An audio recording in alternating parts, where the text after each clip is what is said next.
Many of you might be wondering, can we do sadhana during periods? Should we touch scriptures? Should we continue our spiritual practices? Different traditions have different beliefs, so it's natural to have these doubts. Some say that menstruation is a time for rest, while others believe that spiritual practice should continue no matter what. So what's the real answer? Let's understand this in a simple and logical way. First, always remember, sadhana is not just about rituals. It's about inner connection with the divine. God never distances himself from anyone because of a natural body function. But yes, we need to be mindful of how we approach our spiritual practices during this time. Menstruation is a natural process, just like breathing or sleeping. But it's not only a physical process. It also affects energy flow in the body. First, the body's energy moves downward during menstruation. In yogic philosophy, our life force energy, prana, moves in different directions. During menstruation, a specific energy called apana vayu becomes dominant. This energy moves downward to help the body release and cleanse itself. Because of this, any practice that forces energy upward, like chakra meditation or kundalini awakening, they can disrupt the body's natural rhythm and create discomfort. Instead of resisting this flow, we should choose practices that align with it. Second, the body becomes more sensitive during this time. Menstruation naturally makes a woman more receptive emotionally, mentally, and energetically. This is why some people feel more emotional or more connected to the spiritual energy during their period. But intense spiritual techniques like deep breath work, kundalini meditation, or highly focused concentration can sometimes feel overwhelming. Instead of pushing too hard, this is the time to allow gentleness and surrender. Third, why do some traditions have restrictions?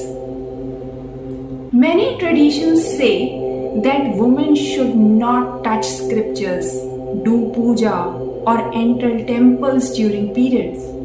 But why? In ancient times, hygiene was a challenge.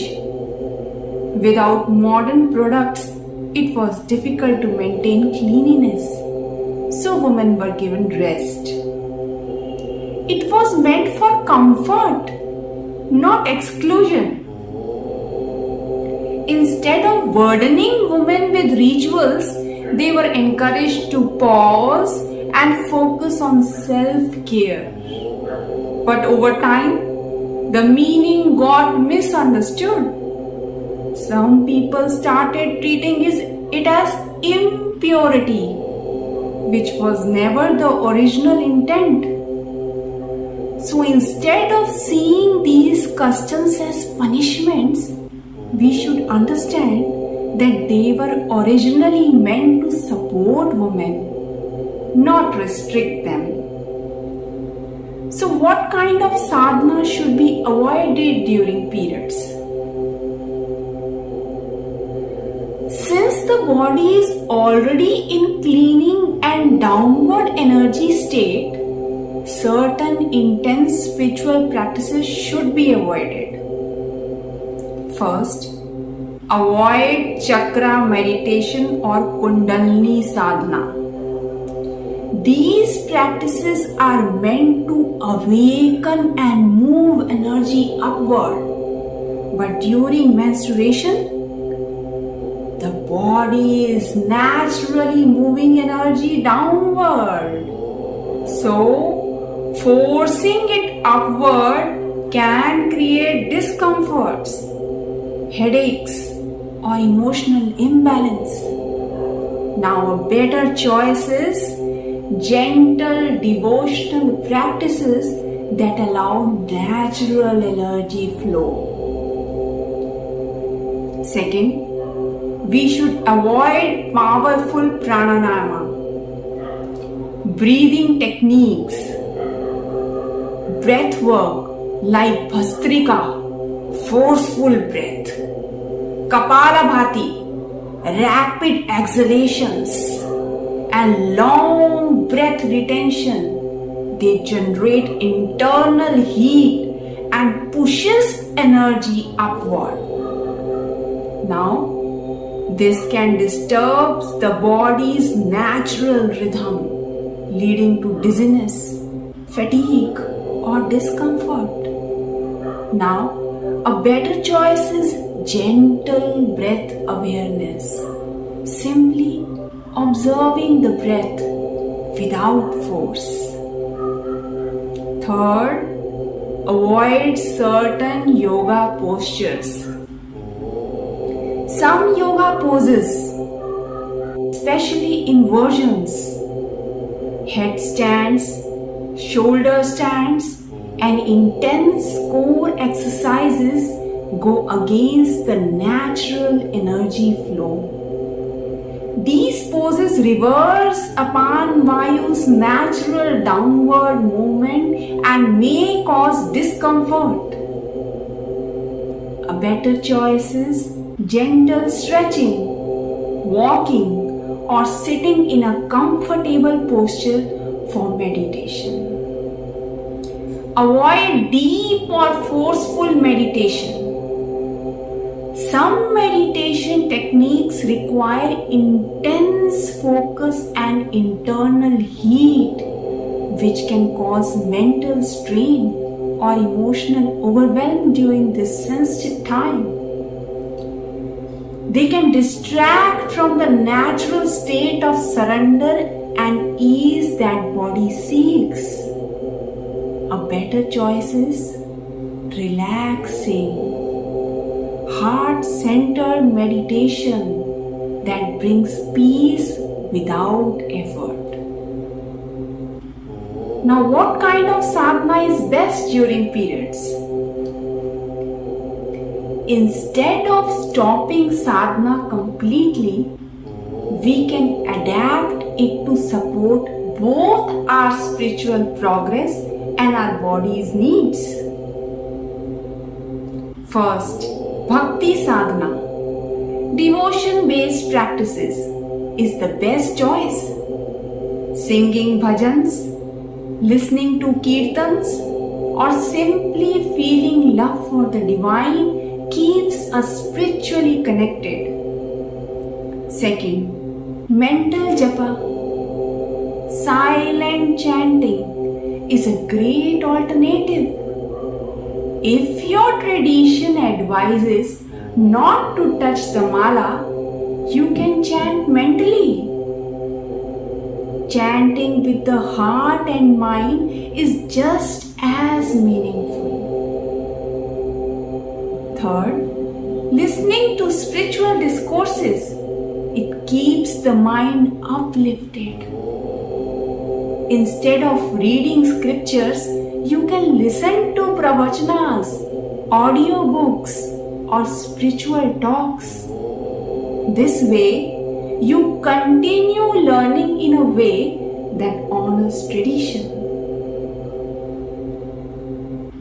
Fourth, gentle meditation brings peace without strain, like breath awareness meditation.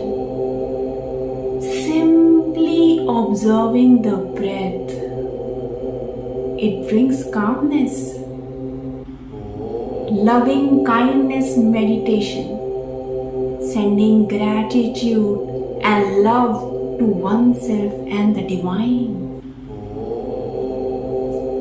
Now all these nourish the soul without stressing the body.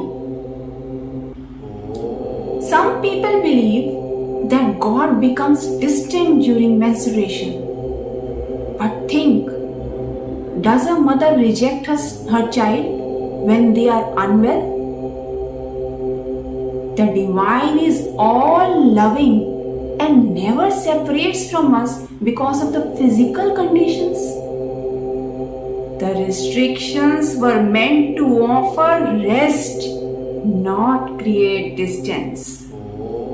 True spirituality is about internal connection, not external rules. So menstruation is not a barrier to sadhana, but a phase where we can adjust sadhana in a way that respects the body's needs.